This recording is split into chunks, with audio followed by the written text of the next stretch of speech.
Louvado seja nosso Senhor Jesus Cristo, para sempre seja louvado. Em nome do Pai, do Filho e do Espírito Santo. Amém.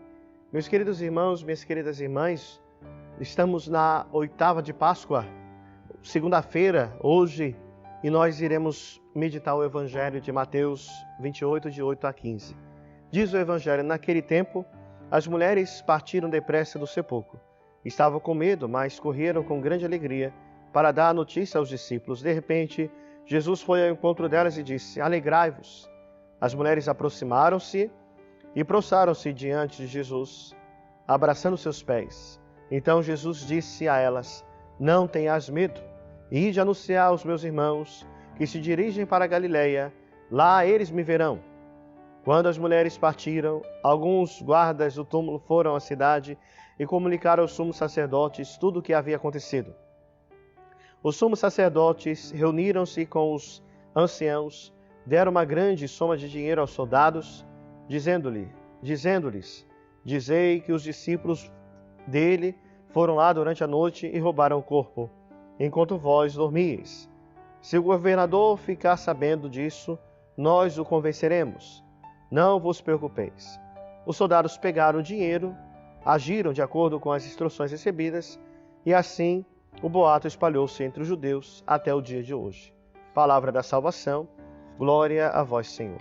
Meus queridos irmãos, minhas queridas irmãs, estamos nesse tempo da oitava de Páscoa, vivemos a alegria da ressurreição tão grande que essa alegria se estende para os outros dias, por isso a oitava de Páscoa.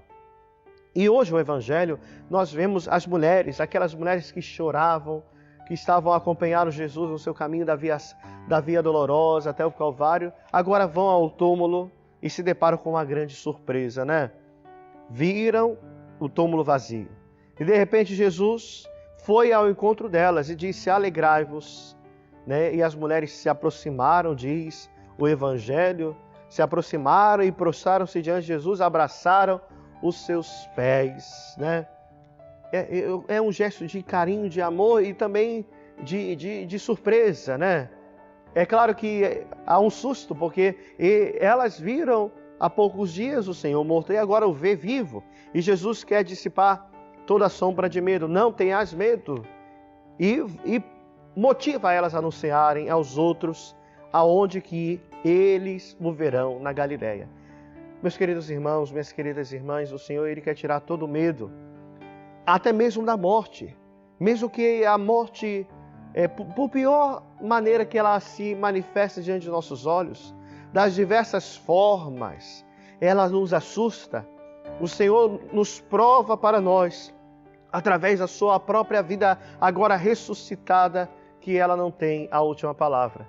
Por mais que a morte nos gere medo, a vida é maior do que ela.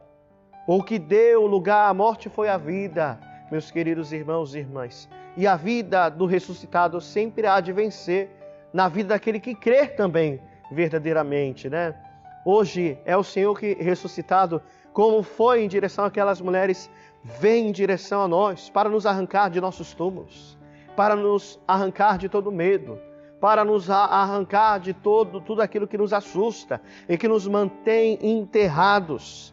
Hoje o Senhor quer nos arrancar de tudo isso e nos dar a graça de experimentar a vida nova, a vida da ressurreição. O Evangelho também diz a respeito daquilo que as autoridades judaicas arquitetaram para desfavorecer o que aquelas pessoas haviam presenciado. Entrou dinheiro para anunciarem aquilo que não era verdade, que os discípulos haviam roubado o corpo do Senhor. E pelo contrário, meus queridos irmãos, minhas queridas irmãs, a mentira não se mantém por muito tempo, porque a verdade sempre há de prevalecer. E a verdade é essa: o túmulo está vazio, Cristo está vivo, ressuscitado, à direita de Deus Pai. E essa ressurreição também é para mim e para você. O Senhor tem ressurreição para nós. Ele vem em nossa direção para nos arrancar de todo o medo. Que você possa se despojar das vestes do medo, da morte e do pecado, para receber a graça da vida ressuscitada. Em nome do Pai, do Filho e do Espírito Santo. Amém.